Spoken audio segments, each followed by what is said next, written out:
nhớ trong ấy chuẩn bị thì cái tên này trà là nó cũng chấp này tôi mùa này con chúa đi cho họ khó chi nó mua lùng lò giờ cái tên mong nhá lò tê nhá mình cả tê khó chi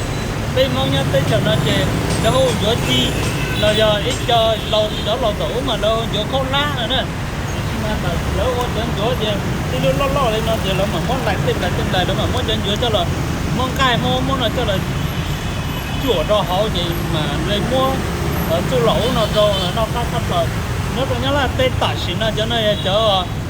nên nhìn nó sắp lại kia nên tới tết cái tua nó sát rồi nó nhiệt sắp lại đó và nó nhắc kia ở cho dây là lúc bạn đây không chi cái lên cứ tin này trả lại từ tên gì tết cho rồi đó để lo rồi nó tết lúc chơi nó cũng muốn nó nó giờ tiền này nên cũng có cho chỉ lo rồi nó này để cũng mà cho nên một sai cho một thay cho nên sai nó đi khỏi được rồi ok lúc chờ là chỉ nữa đó nó em cũng muốn hình nó trong cờ nên nhận nó cờ thì sự phải trong lợi dụng một chế sư chẳng chỗ nào là chỉ ý giả rồi là mỗi chẳng cái chỉ là mà mỗi chỗ lỗ nó cho là sĩ sợ trâu thì lấy mà mỗi trâu tù cho là cho chỉ và mỗi chỗ lỗ nó rồi chỉ cho chế các nếu mà chẳng cái cho là cho lên được tụ bản nó là mỗi chỗ lỗ rồi rõ chế là mà lấy mỗi cho là cho tụ bản nó thật thì môn hình to là môn hình dấu là mà lấy mất lại nè lại lọt chế mà đi mới chữa cho họ chẳng chữa đó chẳng chữa chế mà đi họ ít tôi rồi chế lỡ mà mua chỗ lọ mua ôn nó cho chế mà để của cá cho chế mà đi nên mà cho muốn nó nữa chẳng cái lợi dụng chuột sai cho rong hay mà thì lấy rong nè lỡ khó liên là khó lỡ mới chi nữa nè lỡ muốn cái lỡ học cá to nữa thì chẳng cái lỡ chế lỡ mà mất tổ我到这好里练的，也好里练的那么产地了，我是那些呢蛮大讲干嘛学呢？但是呢，了到到么就绕，天做老呢招，这么讲干讲了就招，他了脚到大了么叫么鸡，叫么脚路北了好就一大这了嘛里鸡呢，鸡到这么是少嘛里闹了呢。ít xe thì là tôi muốn chọn chỗ trên đây nó chẳng qua đôi ít họ theo ở giờ họ thì giờ mua có ra gì thì cho là kỹ rong trên mà đi muốn cái mua rau mua chỉ để số nó cho nó là cắt sắp lại thì là hồi thì chỗ có ra gì nữa chỗ có ra gì đồ nợ nữa cho nên ít họ là họ cắt cái thì mà chỉ cho nên sai là mua cũng muốn做 lại là sẽ ý để cho anh ý thế là bây giờ cho nên rồi là mua cho chống grab là mua sổ là em mua nên vô chỉ là mà tôi vô thì là mà đi xa một trâu thế nè chỉ là qua tết tại đi nè chỉ là mua xa một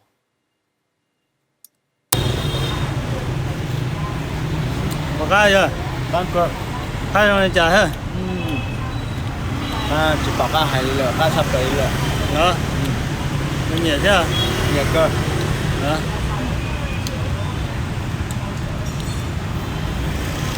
nhớ rõ đấy định nó ít cho nó là món cái mua rau mua nó cho là chuột cho đến chỗ nó mà cho đi lo lên nó giờ là mà mất tiền thêm lại nó sao để cho nó mà giờ ý dạo nhau lấy tới cho nó lấy nhiều nó sắp lại dạo nên tới tới to mà nó khỏi thì cắt sắp lại nó này thế thì nó cho nên tua xì dành cho nó cho nó sắp như vậy cái nó thế là cái này nó cứ tỏ lúc do Hà Nội từ ốc khởi đầu nó chuyển vào trên tận nào nó này thì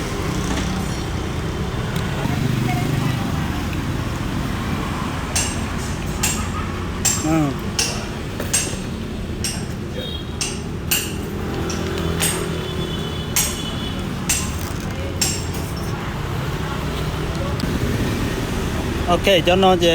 có chỉ sáng nó cái chỉ có nó cỏ chứ có nó rau chứ giờ thì có chỉ sáng nó cái chỉ liên của to chỉ sáng nó có to này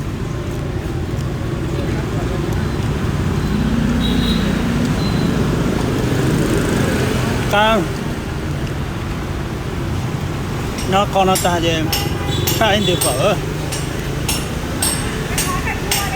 rồi nó hơi giống như nè giống như này có tôi xa thôi rồi có tôi xa thôi rồi nó rong đi chả hết rồi chưa Ta cơ. ta là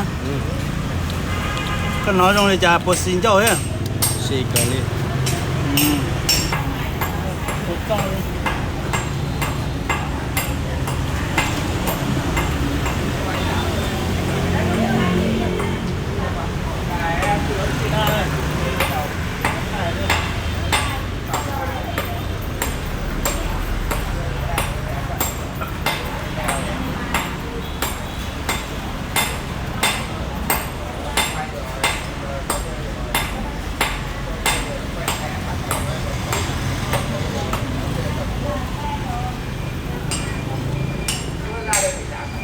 đó giờ liên bữa nay róc bữa tầng thao đó giờ nó róc bữa tầng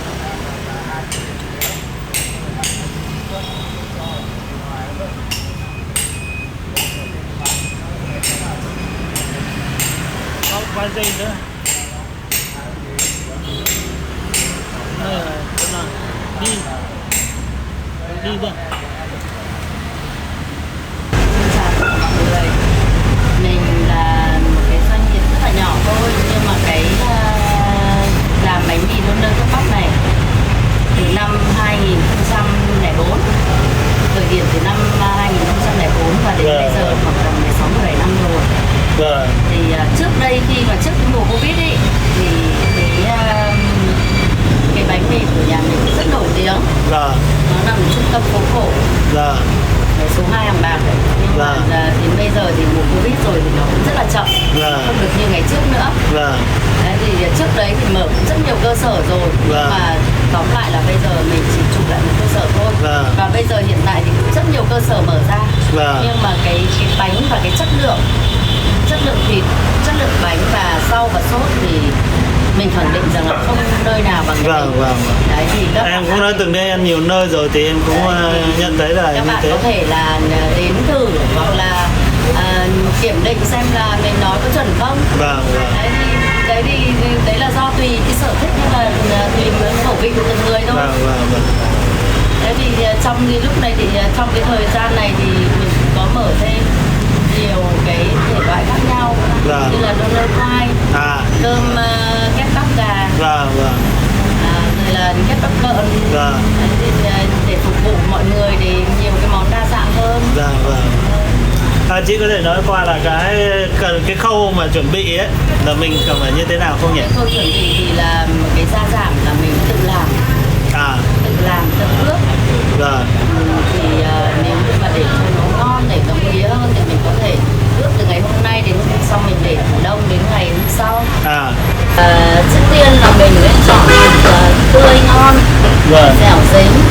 lợn to. Và trong cái phần của con lợn đấy là mình lấy nạc vai và sấn lông. Thì hai cái đấy mình có thể pha trộn với nhau. Như là cái phần mỡ ít hơn phần nạc, khoảng từ tỷ lệ là 6-4. Thì nếu mà nạc quá thì nó cũng sẽ bị khô, mà mỡ quá thì mình quay lên sẽ bị hao hẳn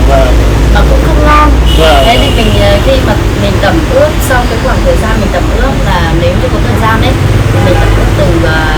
ngày hôm trước mình làm cây của ngày hôm sau. Nên là mình sẽ để trong tủ bảo ôn của một ngày. Thì là mình sẽ sử dụng, hoặc là kể cả nếu mà vội quá thì mình có thể làm sớm hơn cũng không sao cả. Thì cái chính là cốt yếu của gia vị của mình rất ok rồi. Bởi vì nó đầy đủ tất cả các gia giảm mà sẽ làm lên một miếng thịt rất thơm ngon khi nướng qua một cái gọi là cái vỉ nướng gốm. Thì từ đấy công đoạn nó cũng chỉ có vậy thôi. Cái chính là mình chọn được cái miếng thịt rất là tươi ngon là nó sẽ ngọt thịt. Nhưng không như nhiều cái hàng khác là họ sẽ hấp qua thì thịt nó cũng bị hao. Nhưng mà mình thì lại là thịt tươi. Thật ra là cái chất thịt rất là nếu ngọt. như mình hấp qua thì nó sẽ không hao thịt. Còn nếu như mình thịt tươi thì nó sẽ hao nhiều vì nó ráo nước. Nhưng mà cái chất lượng của thịt rất là ngon, bởi vì thịt mình mình là thịt tươi mà. Vâng. Tươi nguyên thì bao giờ ngon hơn. Thế, mình còn gia vị thì mình sẽ có tầm bao nhiêu loại gia vị vào đây nhỉ? Nếu mà để áng chừng loại gia vị khoảng tầm phải 5-6 loại gia vị trộn hỗn hợp với nhau, và sau đấy mình xay ra làm một cái nước dạng sệt sệt, như kiểu nước tương dạng như thế đúng không? Như thế. Nhưng mà đầy đủ những cái mà gia giảm mình có thể đưa vào. Trước đấy người ta có thể là bảo là ngũ vị hương, nhưng bây giờ chắc là của mình phải tầm dưới chục vị, tầm 8-9 vị gì đấy. Mình sẽ trộn hỗn hợp với nhau và sẽ làm ra một cái để tẩm ướp với cả cái thịt của mình. Mà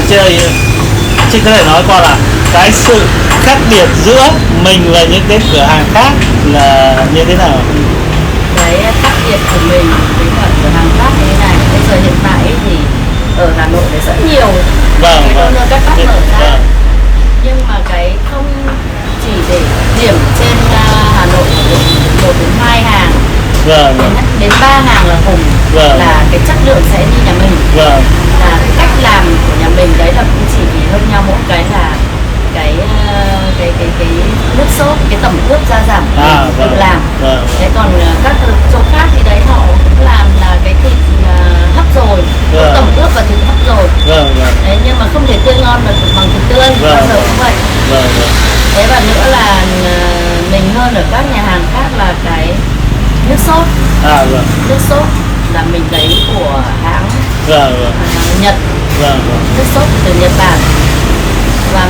khi mình đổ ra vào những cái chai để bán hàng thì trước lúc đấy là mình sẽ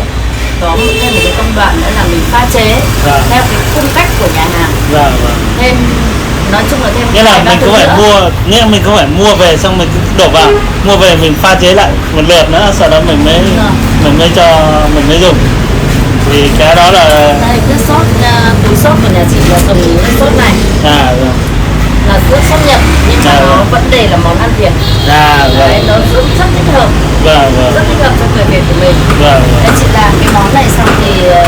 khi mà đổ ra, bởi vì cái này bản thân cái này đặc rồi, nhưng mình pha chế mình cũng phải thêm vài thứ món theo cái bí quyết của nhà hàng nữa.